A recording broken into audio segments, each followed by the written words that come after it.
अस्सलाम वालेकुम friends, welcome back to top smarties. Drama serial रथ।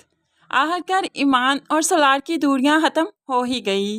सलार जिसने अपनी कंपनी की एजेंसी में पार्टी दी थी और ईमान के मुताबिक तो बहुत से लोग यहाँ पर इनवाइटेड थे, लेकिन जब ईमान आई तो यहाँ पर कोई भी नहीं था, सिर्फ ईमान थी।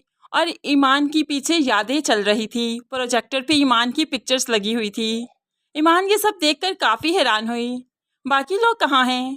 तो सलार कहने लगा, जो कामयाबी की वजह है सिर्फ वही इनवाइटेड हैं और आपसे भरकर कोई नहीं है मेरे लिए। मेरी कुल कायनात तो आप हैं।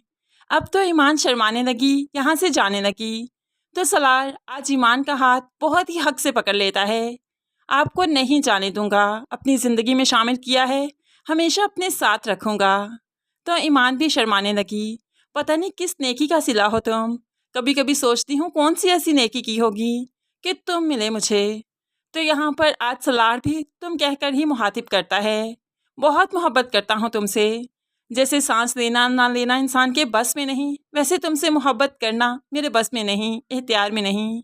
ये कहते हुए वो आज ईमान को बहुत ही हक से गले लगा लेता है। ऐसे ही ईमान ने भी आज सलार को दिल से कबूल कर लिया। एक दूसरे को हस्बैंड वाइफ कबूल कर चुके हैं, अपने रिश्ते में आगे बढ़ना चाहते हैं। लेकिन यहाँ पर अब होगी जैन की एंट्री, जो कि कॉल करते हुए अपनी टिकट बुक करवाता है और उसके बाद पाकिस्तान भी आ जाता है। जैन तो ईमान की मोहब्बत में काफ़ी बदल चुका है, लेकिन जैसे ही यहाँ पर आया दो बाप ने इसे सुधारना चाहा। सबसे पहले तो इसका हुलिया ठीक करना बहुत ज़रूरी है, इसीलिए तो इसकी दाढ़ी कटवाई गई जो कि काफ़ी बड़ी हो चुकी थी। दूसरी तरफ ईमान अपने बाप से मिलने आई, उनका मेडिसिन बॉक्स देख ही रही थी कि बाप के हाथ से गिलास छूट जाता है। बाप तो सर पकड़ कर बैठ गया कि क्या मैं अब गिलास भी नहीं पकड़ सकता। ईमान भी परेशानी के आलम में जल्दी से बाप को लेकर हॉस्पिटल आ गई और यहाँ पर बाप का ट्रीटमेंट चलने लगा, कीमो होने लगी। ईमान बाप की वजह से काफ़ी परेशान है, लेकिन डॉक्टरों ने तसल्ली दिलवाई कि आलिम साहिब अभी बिल्कुल ठीक हैं। ऐसे ही बाप को खुशी खुशी लेकर जो वापस आ रही थी, तो रास्ते में जैन, जिसका बाप उसके ट्रीटमेंट के लिए उसे हॉस्पिटल आया था। इस तरह से जैन यहाँ पर ईमान को देख लेता है।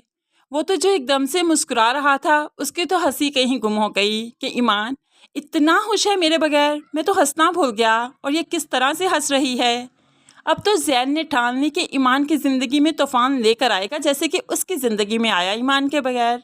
ईमान की बहन जो कि काफ़ी परेशान है अननोन मैसेजेस की वजह से, इसलिए वो ईमान से बातों ही बातों में पूछती है, क्या जैन से कभी राब्ता हुआ था तुम्हारा?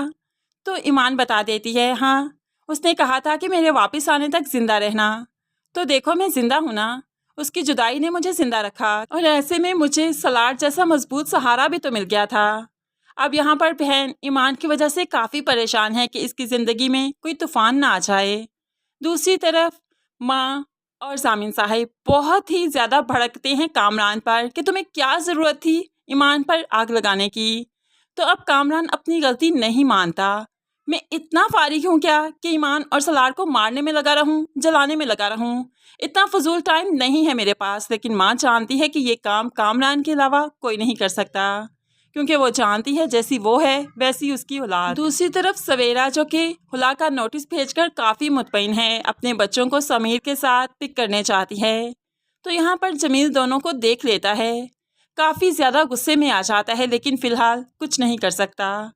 सवेरा तो समीर के साथ गाड़ी में बैठते ही उसे बता भी देती है कि मैंने हुला का नोटिस दायर कर दिया, बहुत जल्द मेरी तलाक हो जाएगी। होप्सो ये समीर ही अब सवेरा से शादी कर लेगा।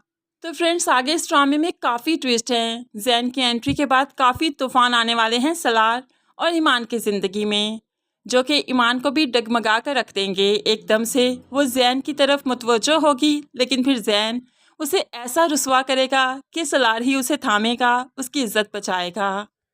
मज़ीद प्रोमो रिव्यूज़ के लिए हमारे चैनल को सब्सक्राइब करके साथ बेल नोटिफिकेशन ज़रूर प्रेस कीजिए, ताकि आने वाली हर वीडियो बहुत आसानी से देख सकें। अल्लाह हाफिज़।